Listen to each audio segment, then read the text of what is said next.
They thought they were managing humanity until the day every human in the galaxy simply stopped talking back. The year was 2387, and the great communication networks that connected thousands of star systems across the galaxy hummed with their usual cacophony of diplomatic messages, trade negotiations, and scientific exchanges. The Galactic Council chambers on Nexus Prime buzzed with activity as representatives from hundreds of species conducted the daily business of maintaining galactic civilization. Ambassador Kelt Har of the Zephyrin Collective was reviewing the morning's communications when his four eyes noticed something that made his tentacles curl with unease. The human communication feed, usually a constant stream of diplomatic correspondence, scientific data, and cultural exchanges, showed only a flat line. His primary heart skipped a beat as he accessed the backup channels. Nothing. The tertiary, emergency frequencies. Silence. Computer. Kelt Har's voice carried the distinctive clicking undertone of his species' anxiety. Run a full diagnostic on all Terran communication arrays. The synthesized voice of the Council's AI responded immediately. All diagnostics complete. Ambassador. No technical malfunctions detected. All human communication channels are operational but empty. Kelt Har's secondary hearts began racing. In the 237 years since humanity had joined the Galactic Council, they had never gone silent, not during the Andromedan crisis, not during the Great Plague of 2341, not even during their own civil conflicts. The humans were, if nothing else, prolific communicators. Within hours, the silence had been noticed by every major species in the Council. The crystalline hegemony's representative, Shardsinger Resonance, had attempted to contact the human trade delegation about a pending dilithium agreement. No response. The arachnid sovereignty's brood mother Vexana had tried to reach the human military attached regarding joint fleet exercises. The communication simply bounced back with an automated message. Terran diplomatic channels temporarily unavailable. High Chancellor Morden of the Galactic Council called an emergency session. The great amphitheater, capable of holding representatives from over 800 species, filled with anxious chatter in dozens of languages. The Chancellor's massive form dominated the central podium, his rocky exterior betraying none of the concern that his inner thoughts harbored. Honored representatives, Morden's voice boomed through the chamber's translation matrix. We face an unprecedented situation. As of 0800 Standard Galactic Time, all human diplomatic, military, scientific, and commercial communications have ceased. A wave of shocked murmurs rippled through the assembled delegates. The ethereal collective's representative, a being of pure energy contained within a crystalline matrix, pulsed with agitation. High Chancellor, this is impossible. The humans have 17 major colonies, 43 research stations, and over 200 commercial operations throughout Council space. They cannot simply disappear, but they had. Every human embassy had locked its doors. Every human research station had gone dark. Every human commercial vessel had returned to the nearest human system and refused further contact. It was as if humanity had collectively decided that the rest of the galaxy no longer existed. Ambassador Theiss of the Serpentine Republic, her scaled features reflecting the chamber's lighting, rose from her delegation section. Her species had been among the first to make contact with humanity, and she had watched their rapid rise through the Council's ranks with a mixture of admiration and, she now admitted to herself, condescension. High Chancellor, Theiss hissed, her forked tongue tasting the tension in the air. Perhaps we should examine recent Council decisions. The humans have been vocal about several recent policies. The chamber fell silent as the implications of her words sank in. Over the past decade, the Council had overruled human proposals on 17 separate occasions. The humans had wanted to establish faster hyperspace shipping lanes through the Outer Rim, denied due to environmental concerns from the gas giant Confederacy. They had proposed military intervention to stop the slave trade in the disputed sectors, voted down as culturally insensitive interference by the Feudal Systems Alliance. Most recently, just 3 months ago, The humans had presented overwhelming evidence that the hegemony of Keth was conducting illegal genetic experiments on sentient beings. The Council had buried the report in committee, citing insufficient evidence and the need for further study. Brood Mother Vexana's 8 eyes glittered with sudden understanding. They are punishing us, she clicked in the ancient battle language of her people. The humans are punishing us for our inaction.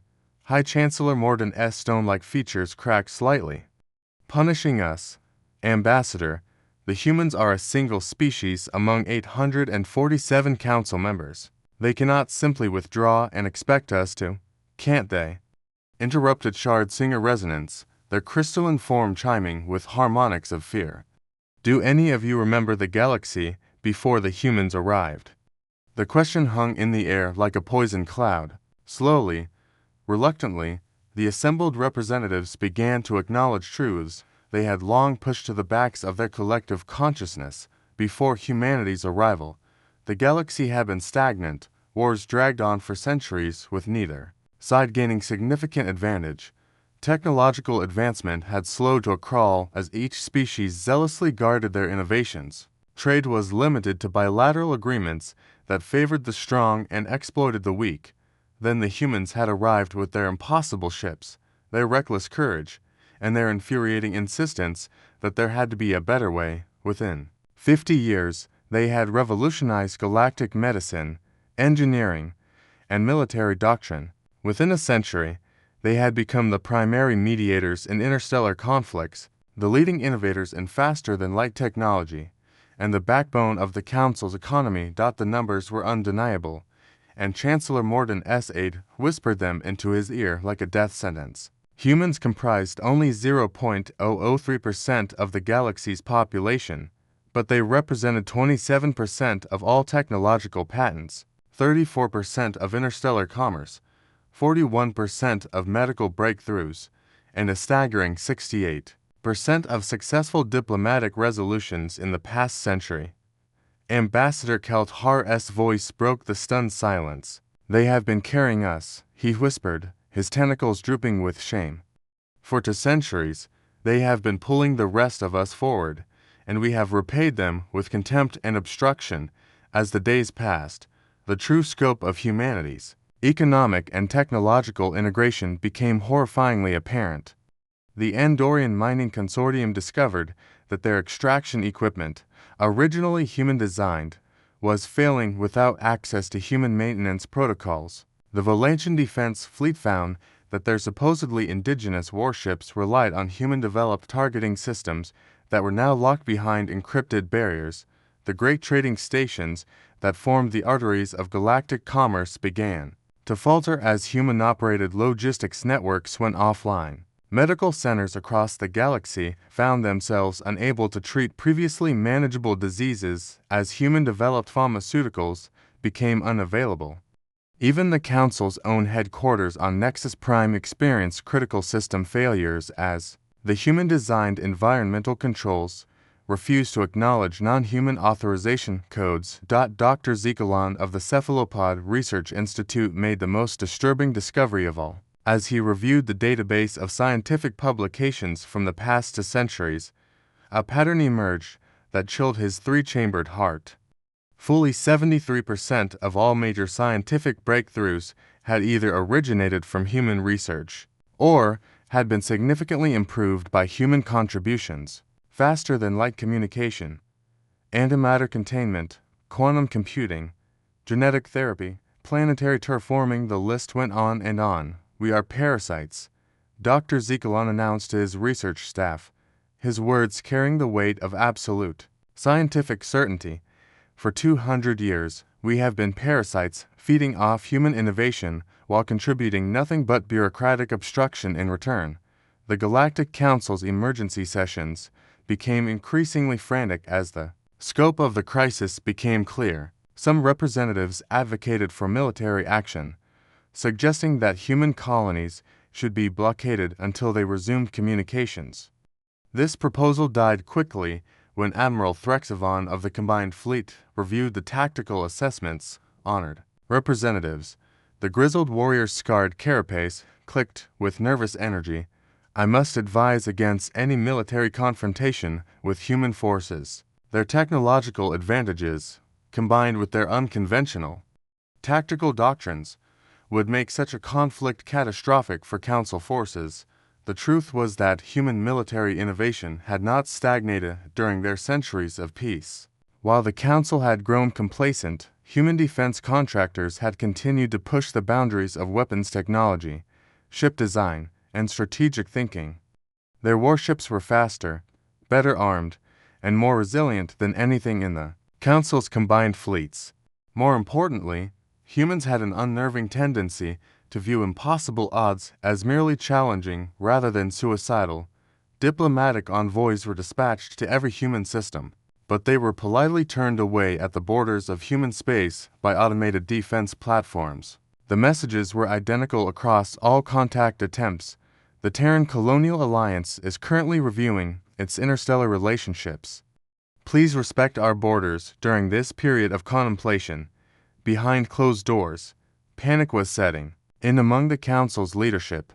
Economic projections showed that without human innovation and commerce, galactic civilization would face technological stagnation within a decade and potential collapse within a century. The delicate web of interstellar relationships that humans had spent generations weaving was already showing signs of strain as old conflicts began to resurface.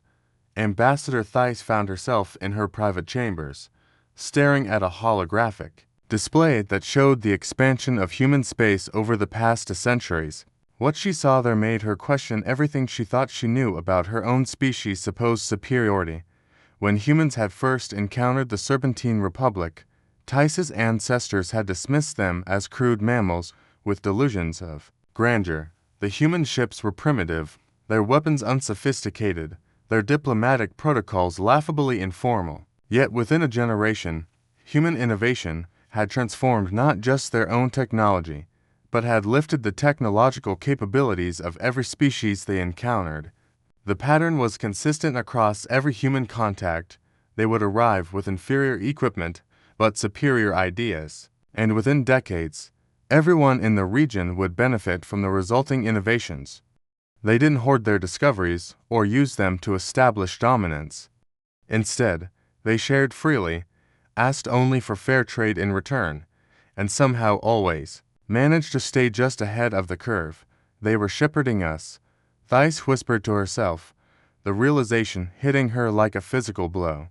All this time, they were shepherding us toward a better future, and we thought we were managing them. Her personal communication system chimed with an incoming message from her government's intelligence service. The report was brief but devastating. Human colonies throughout Serpentine space had begun dismantling their installations, not destroying them out of spite, but carefully, methodically packing everything of value and preparing to leave. Similar reports were flowing in from every corner of the galaxy. The humans weren't just withdrawing diplomatically. They were preparing to physically separate themselves from galactic civilization entirely. High Chancellor Morden stood alone in his private office, surrounded by reports that painted a picture of civilizational collapse. The mathematics were inescapable. Without human involvement, the galaxy would fragment into warring factions within decades. The economic systems would collapse. Technological progress would halt. The golden age of interstellar cooperation that had defined the past centuries would end not with warfare or catastrophe, but with simple, inexorable decline. A soft chime announced an incoming communication on his private channel, the emergency line reserved for the most critical interstellar communications. The caller ID made his rocky exterior crack with shock. Fleet Admiral Saracen, the human military attaché who had been conspicuously absent from Council communications for the past month. High Chancellor Morden.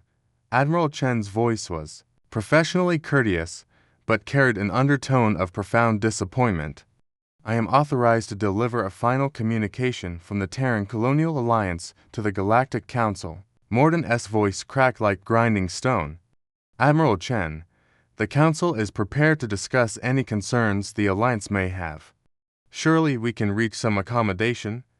Chancellor, Chen interrupted gently, We tried accommodation for 237 years. We tried patience, cooperation, and compromise. We tried leading by example and building consensus. We tried everything except what we're doing now. The human admiral paused, and in that silence, Morden could hear the weight of centuries of frustration and disappointment. The Terran Colonial Alliance has concluded that the Galactic Council is institutionally incapable of meaningful progress or moral action. We have therefore decided to withdraw from all Council activities and pursue our own path among the stars. This is not a negotiation, Chancellor. This is a farewell. The transmission ended, leaving High Chancellor Morden alone with the echoing silence of his chambers. Outside, the great stations and shipyards that had defined galactic civilization for millennia continued their work, but everyone now understood that they were merely maintaining the mechanisms of a dying age. Across the galaxy, humanity's exodus began in earnest. It was not the chaotic flight of refugees or the angry withdrawal of a spurned ally. Instead, it was the methodical, efficient relocation of a people who had made a collective decision about their future. Human colonies in Council space were abandoned in perfect order, with infrastructure left intact for any who might want to claim it. Research stations transmitted their final data dumps to galactic databases before going dark. Commercial operations transferred their assets to local partners and wished them well. The most heartbreaking reports came from the mixed colonies worlds where humans had lived alongside other species for generations. Here, the Exodus revealed the true depth of human integration into galactic society.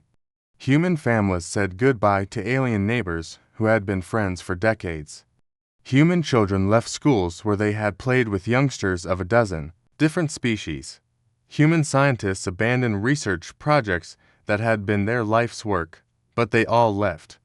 Every one of them. Within 6 months, human space had consolidated into a compact region of approximately 50 star systems in what had previously been considered the galactic frontier. Long-range sensors detected massive construction projects within human territory, new shipyards, research facilities, and defensive installations being built at a pace that defied galactic engineering standards. 1 year after the Great Silence began, Ambassador Kelt Harsh stood in the same council chambers where he had first noticed the cessation of human communications. The once vibrant hall was now half empty as economic collapse had forced many species to withdraw from active council participation. The great debates that had once shaped galactic policy had devolved into squabbles over dwindling resources and ancient territorial disputes. Trade had collapsed to pre-human levels, with each species jealously guarding their technological advantages. Medical research had stagnated as the collaborative networks that humans had established withered away. Even basic interstellar communication had become unreliable as the human-maintained relay networks fell into disrepair. Dr. Zekalon's research had revealed an even more disturbing truth. The galaxy was actively regressing. Without the constant push of human innovation and the stabilizing influence of human diplomacy, interstellar civilization was sliding backward toward the fractured, stagnant state that had existed before first contact. The humans were not just participants in our civilization, Dr. Zekalon had written in his final report before his research institute closed due to lack of funding.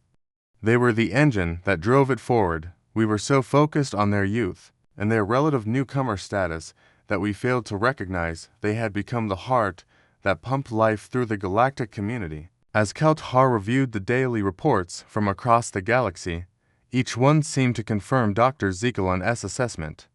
The hegemony of Keth had resumed their illegal experiments, knowing that no one had the moral authority or military capability to stop them.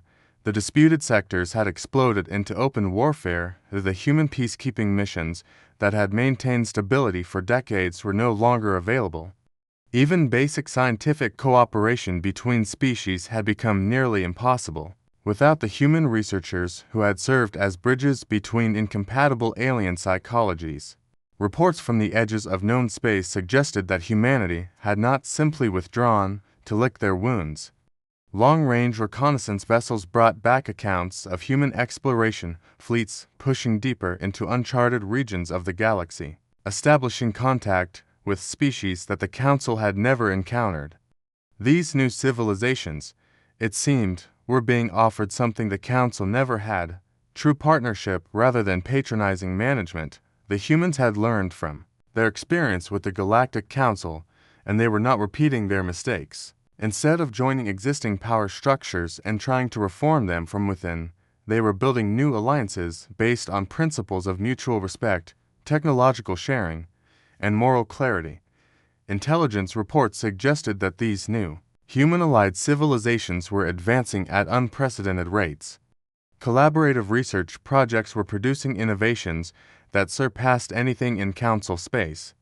Trade networks were expanding rapidly, but on terms that ensured fair distribution of benefits. Most remarkably, conflicts between allied species were being resolved quickly and permanently through mediation techniques that the humans had refined during their centuries of Council service. That it was becoming clear that humanity was not just surviving their separation from the Galactic Council, they were thriving. More importantly, they were helping dozens of other species thrive alongside them. High Chancellor Morden had aged considerably in the year since the Great Silence began. The realization that his civilization was watching the birth of a new, more dynamic galactic order from which they were excluded had taken its toll on the ancient leader. In his private moments, he sometimes wondered if the Council's rejection of human proposals had been motivated not by legitimate concerns, but by unconscious resentment of humanity's obvious vitality and moral clarity. As another year passed and the reports from human space continued to tell stories of expansion, innovation, and successful cooperation with new alien allies, the remaining members of the Galactic Council faced an uncomfortable truth. They had been given a gift that few civilizations ever receive: the chance to see exactly what they were without the influence they had taken for granted. What they saw was not impressive. Without human mediation, ancient feuds had reignited across the galaxy. Without human innovation, technological progress had stalled and in many cases reversed.